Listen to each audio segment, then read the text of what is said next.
আমার এলাকার যুবক,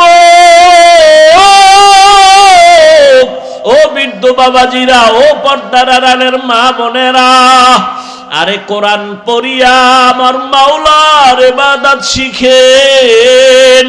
যদি কোরআন নিয়ে আল্লাহর আদালতে দাঁড়াইতে পারেন, জীবনটা ধন্য হবে। যদি কোরআন পড়তে নাও পারে, একটা কোরআনওয়ালারে আপন বন্ধু বানাইতে পারছেন কিনা? ওই যে আমি বৈশাখী শুরুতে বলছিলাম, এই মাদ্রাসা থেকে কয়েকটা ছেলে গতকালকে হাফেজ হইয়া পাগড়ি নিয়ে গেছে। এদের মা বাবার কপাল কত ভালো। ও আমার স্কুল কলেজের ছাত্র ভাইরা আমার, ও যুবক পর্দার আড়ালের বোনেরা, ওরে স্কুলে পড়ুয়া, কলেজে পড়ুয়া কত মানুষ আছে পাঁচ বেলার নামাজ পড়ে, আসেনি? স্কুলে পড়ে, জীবনে মাদ্রাসায় পড়ে নাই, জেনারেল লাইনে পড়ুয়া, র্যাব, আর্মি, পুলিশ, বিডিআর এর চাকরি করে, ডাক্তার, প্রফেসর, ইঞ্জিনিয়ার, পাঁচ বেলার নামাজ পড়ে। ও বাবারা, তোমরা কেন পারবা না? ও বৃদ্ধ বাবাজিরা, এখনো সময় আছে, কোরআনের সাথে সম্পর্ক তৈরি করেন। ওরে কোরআনওয়ালাদের সাথে মোহাব্বত তৈরি করেন। স্কুলে পড়িয়াও আলেমদের সাথে মোহাব্বত, এ কারণে টুপি পরে নামাজ পড়ে। ওরে কলেজে পড়িয়াও আলেমদের সাথে সম্পর্ক, এ কারণেই তো কলেজওয়ালা ছেলেটাও নামাজ পড়ে। র্যাবের চাকরি করে নামাজ পড়ে, পুলিশের চাকরি করে নামাজ পড়ে, ডাক্তার হইয়াও নামাজ পড়ে। কেন? বলে কোরআনওয়ালার সাথে তার বন্ধুত্ব আছে। ও আল্লাহর বান্দারা, দুনিয়াটা কিছুই না, কোন দিন ডাক আসবে বলা যায় না। আল্লাহর মোহাব্বত অন্তরে জমা করিয়া পাক পাক্কায়ার আদা করে তৈরি হও। আর জীবনে নামাজ ছাড়বা না, বেপরদায় চলবা না। গুণের মানুষ হইয়া আল্লাহর আদালতে দাঁড়াইয়া নাজাত পাইয়া যেন জান্নাতে যেতে পারো, এখনো সময় আছে, তওবা করো। দাওয়াও তেমন বোকামি। সুদখোর হারামখোরের হাতে ধর্মের চাবি দিছে জিবরাইল। জিবরাইল তা কে দিছে? আজরাইল। কে দিছে? দেখছেন নি? এখন আর কইব না কে দিছে। আমরা কইতে লজ্জা লাগে না? ভোটের আগের রাইতে যে পায়খানা খাইছেন টাকার নামে, ও খাইতে লজ্জা লাগে নাই? চেয়ারম্যানের গালি দেন কেন? চেয়ারম্যান হারাম খাইছেন, আপনারা চেয়ারম্যানেরটা খাইছেন আগে, জনমের মতো খাইছেন। কি অফিস সাহেবের মুরিদ, ভোটটা কই দিবেন? কয় হাদিয়া পাইলে টের পাবা। ঠিক নেই? ওই ভোটের আগের রাত্রে যা খাইছো, চেয়ারম্যান কিন্তু জীবনেও জানতো না যে এই হাদিয়া দেওয়া লাগে ভোর রাত্রে। চেয়ারম্যান দিতে দিতে নাই, কয় এখন কি করবো? কয় বাড়ি ব্যাস। আমার উপায় কি? কয় আমগো চেয়ারবি, আমগোটা খাবি, টেনশন কি? ও ওই বুদ্ধি তো আমি জানতাম না। ঠিক আছে, তাই বেশি। এবার বাড়ি বেশা জনগণের খাওয়াইয়া এবার উপরে বৈশা সে এখন জনগণের ডা খায়। তাহলে চেয়ারম্যান আগে খাইছে না জনগণ? ভালো করে মনে রাখবা, জনগণ যদি হারামখোর হয়, নেতাও হারামখোর হবে। জনগণ যদি বেনামাজি হয়, নেতাও বেনামাজি হবে। রাগ করতেছেন? চেয়ারম্যানের গালি দেন কেন? সব আকাম করছেন আপনারা। চেয়ারম্যানের যদি নিঃস্বার্থভাবে আপনি ভোট দিতেন, এক টাকাও খাইতেন না। চেয়ারম্যানও জনগণেরটা খাইতে বড় হাঁটু কাঁপতো, দিল কাঁপতো, যে না আমি কেন খাবো। আল্লাহ হেদায়েত দান করেন। ভাইরা আমার, তো মানুষের গুণ হলো ইবাদত। ইবাদত কি মন গড়া না নবীর আদর্শ মতে? নবীর আদর্শ কই থেকে শিখবেন? কোরআন থেকে। কোথা থেকে? কোরআন থেকে। বলবেন কোরআন তো পড়তে পারি না, বলে হাদিস পড়ো। কয় হাদিসও পারি নাই, উপায় কি? একমাত্র উপায় উলামায়ে কেরামের কথা শুনো, ব্যাখ্যা শুইনা এরপরে নিয়ম জানো। উলামায়ে কেরাম থেকে কোরআন হাদিসের ব্যাখ্যা শুনিয়া নিয়ম জানিয়া ইবাদত করো। ইবাদত করলে তুমি গুণের মানুষ। গুণের মানুষ হইলেই তুমি বিনা হিসাবে জান্নাতি। তাহলে ফলাফল কি দাঁড়াইলো? গুণের মানুষ হওয়ার জন্য লাগবে ইবাদত, ইবাদত শিখতে লাগবে কোরআন, কোরআন বুঝতে হলে লাগবে উলামায়ে কেরাম। উলামায়ে কেরামের দ্বারা কোরআন শিখা বুইজা ইবাদত করলে তুমি গুণের মানুষ, এই দিকে ইঙ্গিত করার জন্য আল্লাহ বলেন আর রহমান আল্লামাল কুরআন খলাকাল ইনসান, আমি আগে কোরআন শিখাইছি তারপরে মানুষ বানাইছি। অর্থাৎ যারা কোরআন শিখা ইবাদত করে গুণের মানুষ হইছে, ওরা আমার কাছে দামি মানুষ, বিনা হিসাবে জান্নাতি। তাহলে গুণের মানুষ হওয়ার জন্য কি লাগবে? কোরআন। আল্লাহ এদিকে ইঙ্গিত করে বলেন আমি আগে মানুষ বানাই নাই, আগে কোরআন শিখাইছি। অর্থাৎ কোরআন শিখা যারা ইবাদত করবে তারা গুণের মানুষ, আর এই গুণের মানুষগুলো জান্নাতে যাবে। উদাহরণটা দিছিলাম মনে আছে তো আপনাদের?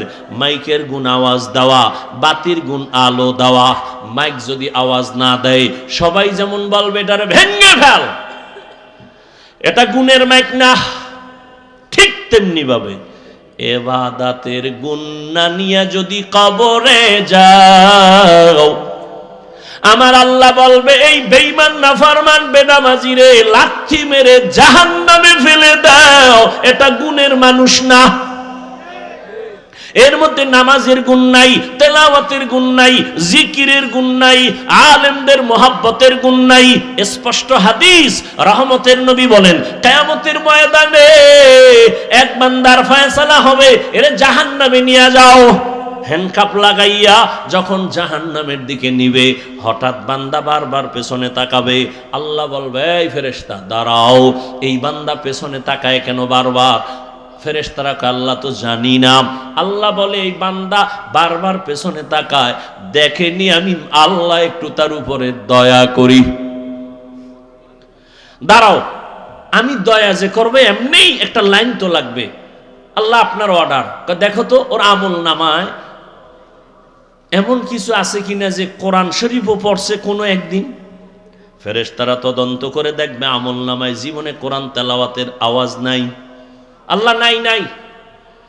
আল্লাহ বলবেন ফেরেশতা এবার দেখো তো যারা কোরআন পড়ে এদের সাথে আর কোনো বন্ধুত্ব আসেনি।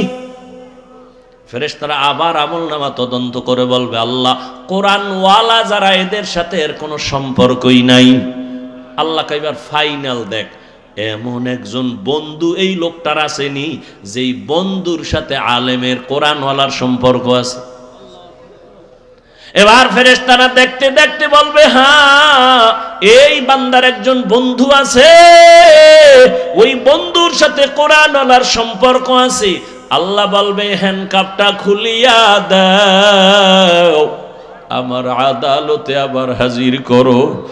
আমি আল্লাহ দয়ার মালিক, আমি বড় আদর করে মানুষ বানাইছি, আমি জাহান্নামে দেওয়ার জন্য বানাই নাই।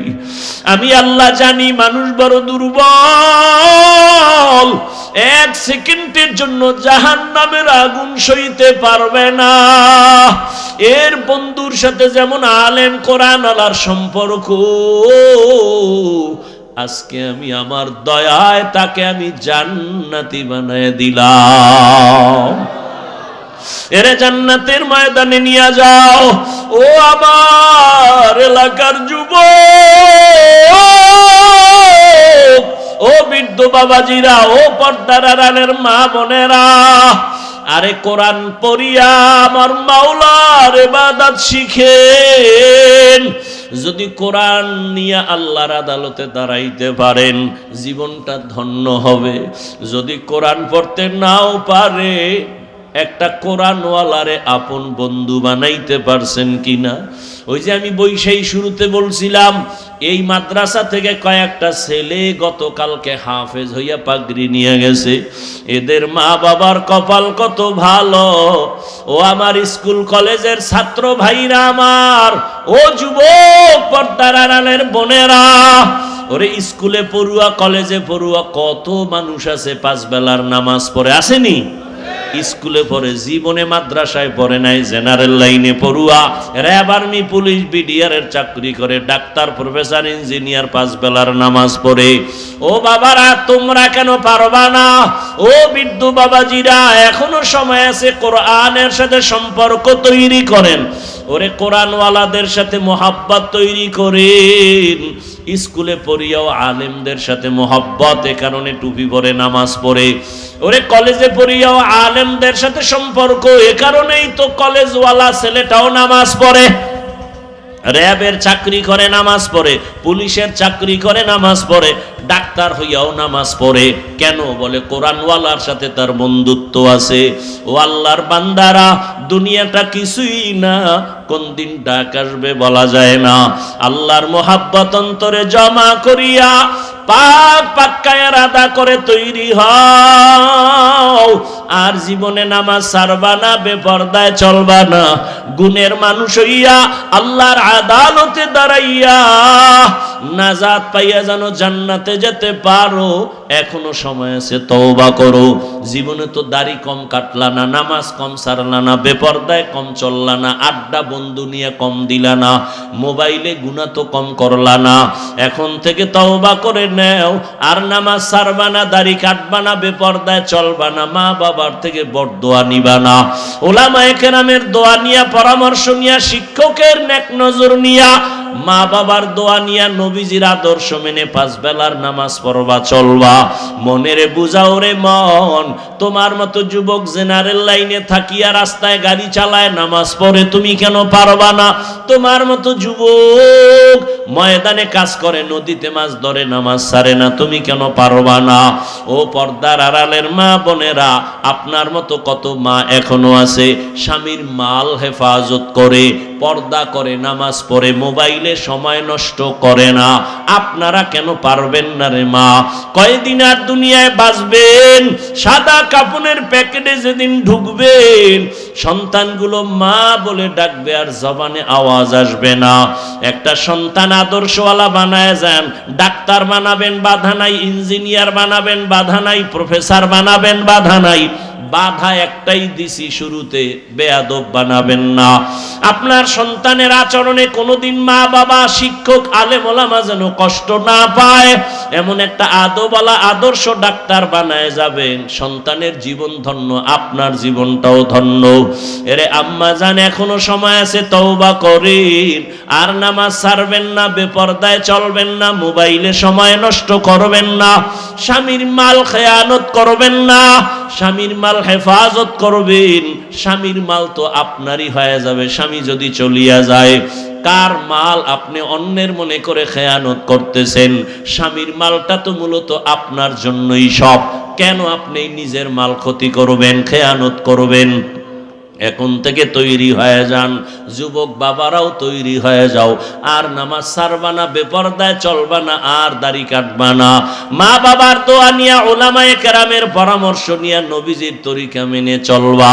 তওবা করার মতো যদি অন্তর তৈরি হয়, মুনাফিকি না থাকে, খাঁটি তওবার নিয়ত যাদের আছে, দুটো হাত আমার আল্লাহকে দেখাইয়া দাও।